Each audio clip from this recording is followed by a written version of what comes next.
But I think one of the reasons why these people have this deep-seated anger and resentment is there's a bunch of people out there that have these lives that are deeply unsatisfying, because I think there are so many people that are working all day long doing something that is deeply unsatisfying and almost painful. Yeah, soul killing. Soul killing. They're stuck in traffic all day, and then they're stuck in a cubicle after that. They relish the time to take a in the bathroom and look at their phone. I mean, they literally do that. That's a highlight of someone's day. They get in traffic on the way home. They get home after that, they're watching television, and they're... You ever notice that some people seem to want to hang on to stuff that is bothering them? They're forever talking about it. They don't want to let it go. They've had a failure at something and it's grown. They can't get over it. They just can't get over it. Or somebody said something nasty to them. They don't want to let it go. Do you know what we should do? We should ask ourselves, everything that happens, is this serving me?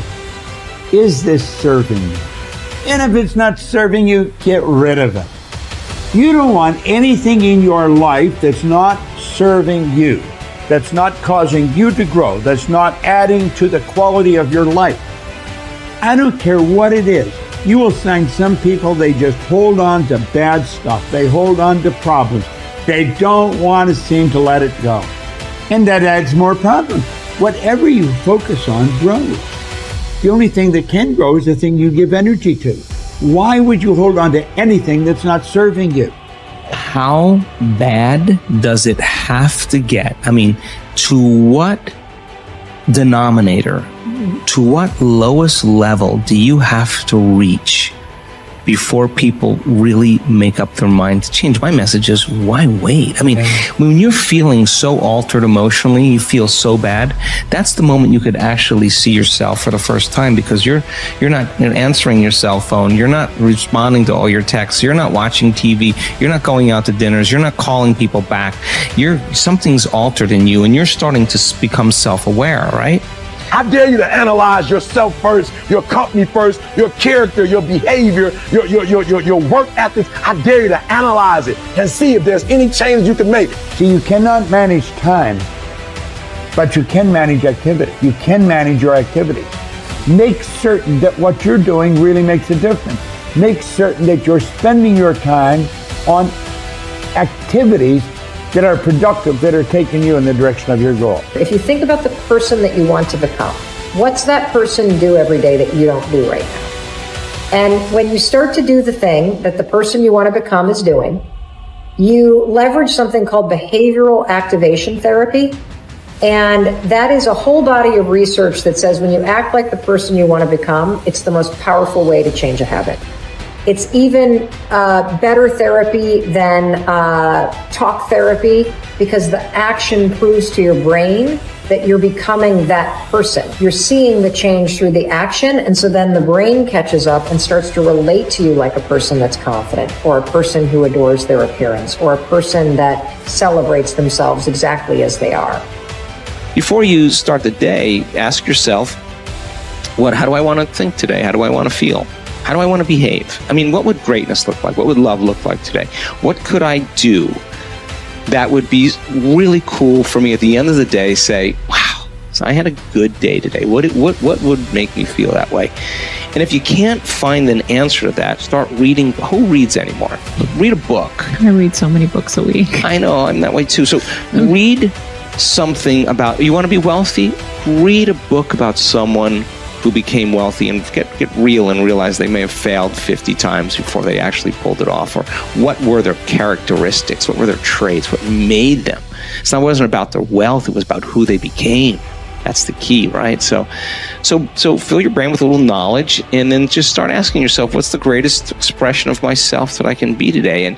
And rehearse it. Rehearse how you're going to be. And then if it leads to a different choice, that's the unknown. Mm-hmm. And just know that it's not going to be predictable. It's going to be a little uncomfortable. That's where the magic happens. If you can stay relaxed and awake in the unknown, things get pretty exciting. When you're back to the known, you're back to the familiar. Don't expect anything to change in your life. And if you say it's that person or that circumstance, you defaulted and went back to the program of the victim, allowing your outer environment controlling your thoughts and feelings. If you truly do this well, this is what I discovered.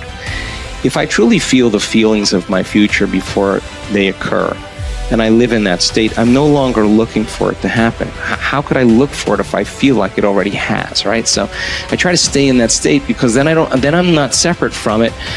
And that tends to be when the magic happens. There's no control anymore. There's no predicting.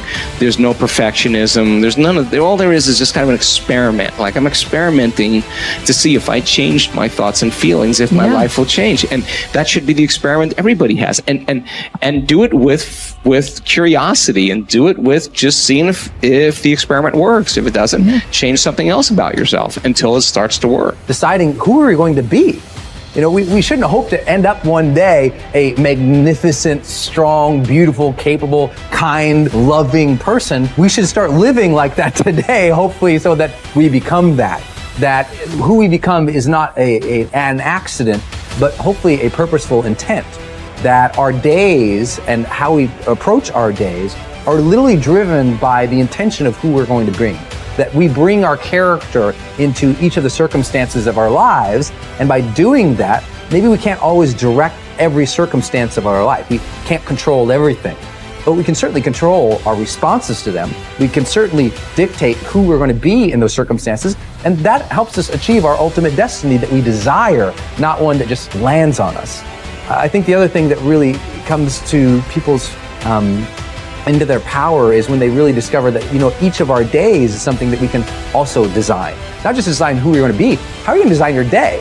What's this day going to be about? What's going to get your attention? What's going to get your focus? And what should not be getting your focus is just your inbox, or just what I call browser blackout, clicking around on all these blue links or images, or swiping here and swiping there, and then losing 4 or 5 hours of your day. Because what ends up happening for so many people is they lose 2 or 3 hours to distraction each day, maybe 4 hours of distraction of television a day.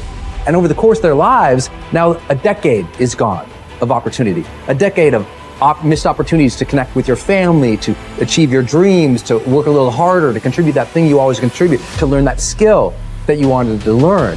Like, we have to decide on our days. We have to design them.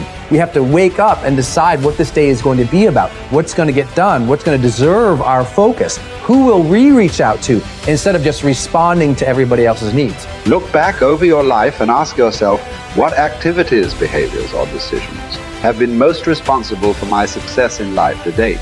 You will probably find that less than 5% of the things that you have said or done have accounted for most of the success you have enjoyed. You may find that it was your unique ability to solve a particular kind of problem or to take advantage of a particular type of opportunity. You may find that your special talent was an interpersonal skill that enabled you to influence and persuade other people at a particular time and place. You may find, on analysis, that it was an ability to take charge and accept responsibility for accomplishing a particular goal. Whatever has been responsible for your successes in life to date may be a good indication what you should be doing in the future. Analyze your work based on the measure that I call return on energy. Leaders in every field deliberately apply their talents and energies where they can achieve their greatest return on the amount of energy, mental, emotional, and physical, that they invest in any endeavor. They refuse to take on jobs or work in areas where they cannot perform at exceptional levels. They treat themselves as valuable resources, and they spend their energies very carefully. One of the questions that you might continually ask yourself is this the best possible use of my time and energy?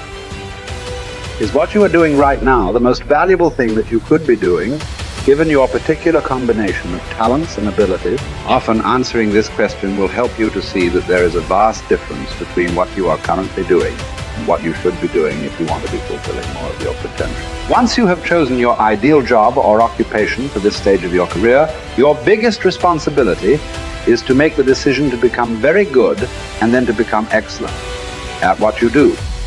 In a lengthy study on successful Americans, the Gallup organization discovered that expertise, or being recognized by your peers as one of the very best in your field, was one of the essential ingredients for success in American life. We said before that self-confidence comes from positive knowing rather than positive thinking. It is only when you know that you are outstanding in your chosen field that you really feel terrific about yourself, and that you enjoy high levels of self-confidence, Men and women who are good at what they do and who know that they are good at what they do are very different from those who are only average. They walk and talk and dress and behave differently. They have an attitude of assurance and certainty about themselves that causes them to stand out in any group. They have a deep down sense of self-worth and self-confidence that is evident to everyone around them. The quality of a person's life is in direct proportion to their commitment to excellence, no matter what their chosen field.